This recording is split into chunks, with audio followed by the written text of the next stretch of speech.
Muy buenos días para todos. Mi grupo y yo vamos a realizar un pequeño análisis sobre la sentencia Petrotesting. Dicha sentencia fue emitida por la Corte Suprema de Justicia en su sala de casación civil el 27 de julio del 2011. Esta decisión es fundamental para entender cómo en Colombia se reconoce y se ejecutan los laudos arbitrales internacionales. De acuerdo a las lecturas que el docente nos suministró, especialmente bajo el marco de la Convención de Nueva York de 1958, la ley 50 y la ley 150, la ley 1563 del 2011 y el código y algunos artículos del Código General del Proceso. Pues nuestro propósito será, en primer lugar, pues contar brevemente dicho caso, luego explicar los principales conflictos jurídicos que se presentaron en dicha sentencia, después analizar cómo se lo resolvió la Corte y pues finalmente ofrecer una lectura crítica y reflexiva frente pues, a las implicaciones de este fallo en el arbitraje internacional. Bueno, el caso surge entre dos compañías, las compañías Petrotesting Colombia S.A. y Southern Investment Corporation, y la empresa Ross Energy S.A. ante Solsan. Pues estas empresas habían celebrado un contrato, el contrato llamado Joint Operation Agreement. Dicho contrato se celebró en Moscú en 2001. Pues relacionado pues con este contrato, este contrato era para incrementar una producción de Ecopetrol. Pues en ese acuerdo las partes pues pactaron cláusulas compromisorias bastante amplias, en las cuales pues manifestaba que cualquier diferencia se iba a resolver mediante arbitraje internacional en la ciudad de Nueva York, conforme a las reglas que establece la American Arbitration Association, bajo la administración del International Center for Dispute Resolution. En 2006, el Tribunal Arbitral Internacional dictó un laudo a favor de Petrotesting y Southern, ordenando a Ross Energy transferir ciertas participaciones contractuales y pagar las costas del proceso.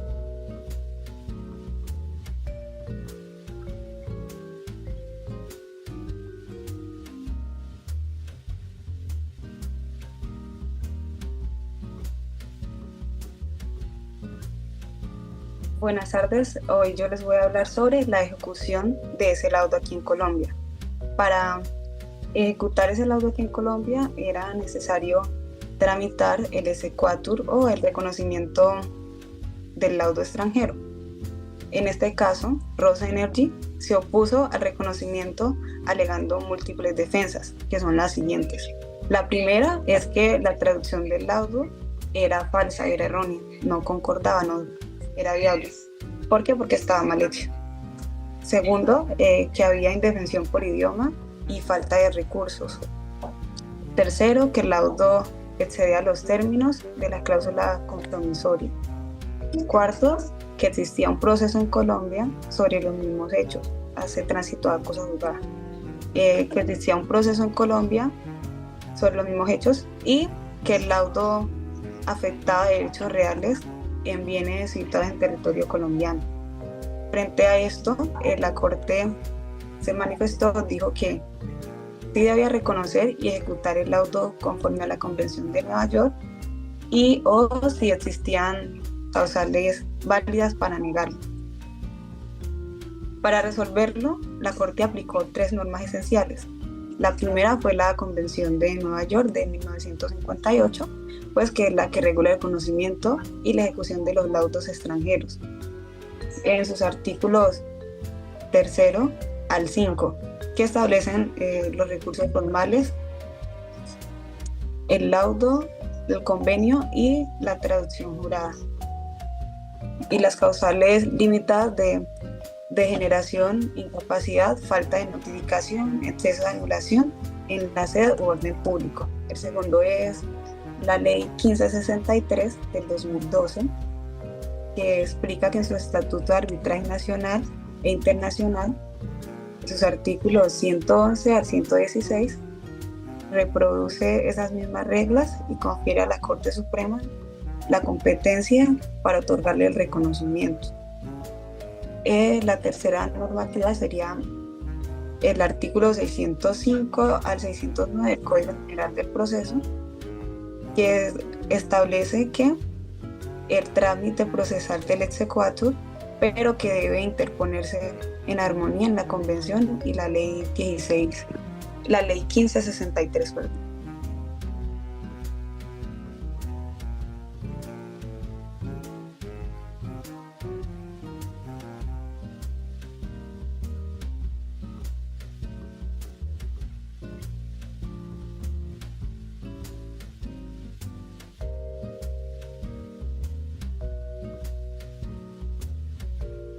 Jesús.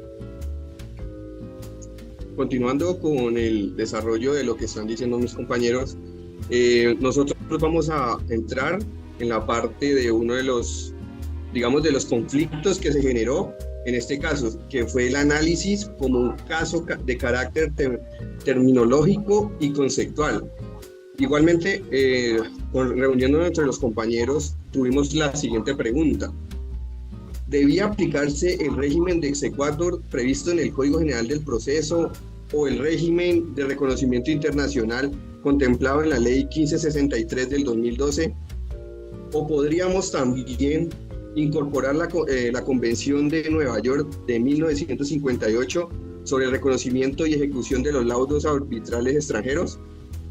Determinando esto, se abocó que la Corte Suprema de Justicia determina que a pesar de que el trámite se debía denominar como exequatur, en realidad no se trata de un exequatur de sentido procesal interno, sino de un reconocimiento internacional de laudos arbitrales extranjeros, regido por las normas especiales del derecho internacional. En consecuencia, con todo lo que hemos revisado en esta sentencia, no pueden imponerse formalidades adicionales a las previstas por la Convención de Nueva York, pues ello desnaturalizaría su objeto de facilitar la circulación internacional de los laudos y limitar la eficiencia del arbitraje como mecanismo alternativo de solución de conflictos. Desde nuestras perspectivas, esta interpretación fue un acierto por parte de la Corte, en medida en que reafirma el principio de favor y promueve la eficacia internacional de los laudos, reduciendo los obstáculos formales que tradicionalmente dificultan el reconocimiento en el país. Por otro lado, una de las defensas planteadas fue que el laudo arbitral no se encontraba ejecutoriado y que los documentos aportados por parte del solicitante eran supuestamente insuficientes para acreditar su validez. Frente a ello, la Corte aclaró que el Convenio de Nueva York no exige la ejecutoría previa del laudo y que basta con la presentación de los tres elementos esenciales: el texto original del laudo, el convenio arbitral y la traducción oficial debidamente autenticada o juramentada.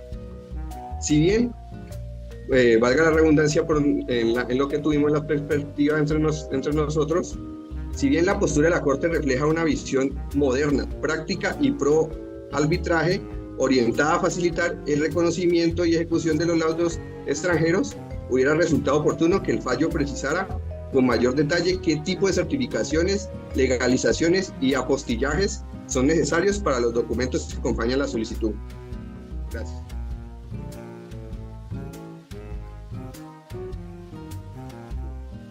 Gracias.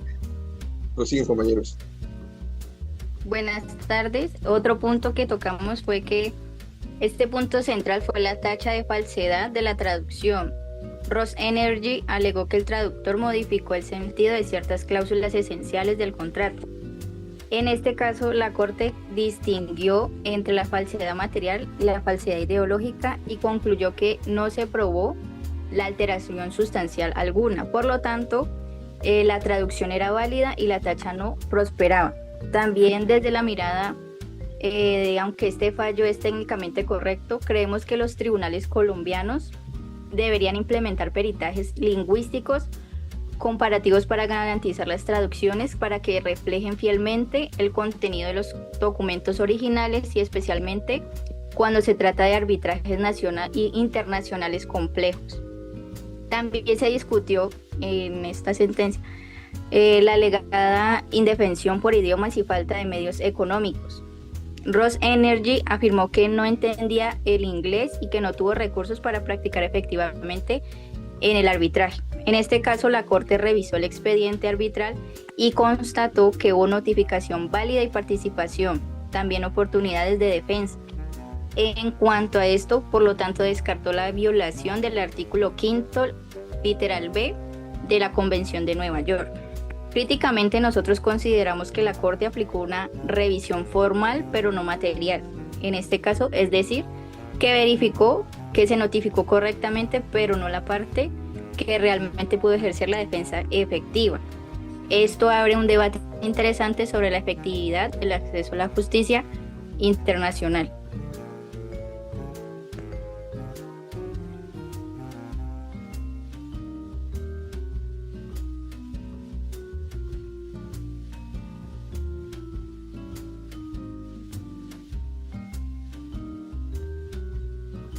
El compañero Ángela. Cabe resaltar que la defensa sostuvo que el tribunal arbitral había excedido sus facultades al pronunciarse sobre los asuntos que no habían sido expresamente sometidos al tema del arbitraje. La Corte analiza el caso, en especial en la cláusula compromisoria pactada por las partes, determinó que ésta tenía alcance amplio, pues comprendía todas las controversias derivadas de aquel contrato. En ese sentido, concluyó que el laudo no fue ultra petita. Eso quiere decir que no se resolvió más allá de lo solicitado por las partes. Desde nuestra valoración de equipo, decimos que este enfoque resulta muy importante porque nuevamente la Corte reafirma su autonomía con un principio esencial ante el arbitraje internacional. No obstante, es necesario que dicha autonomía se equilibre con los límites del arbitraje, especialmente cuando son asuntos de soberanía nacional y que comprometen recursos naturales que son muy importantes para nuestro país. Otro aspecto relevante fue la alegación sobre un posible litigio paralelo, pues conocíamos que la Corte verificó que dicho proceso ya había concluido precisamente porque reconoció validez de la cláusula arbitral internacional, por ello descartó cualquier situación de doble buscamiento o conflicto entre jurisdicciones. De manera crítica podemos afirmar que la Corte, de forma adecuada, precisó con coherencia el arbitraje. Sin embargo, sería deseable que en futuras decisiones se establezcan criterios más claros respecto a la concesión y al término procesal, tanto de nuestro país como el árbitro, la manera de arbitraje internacional.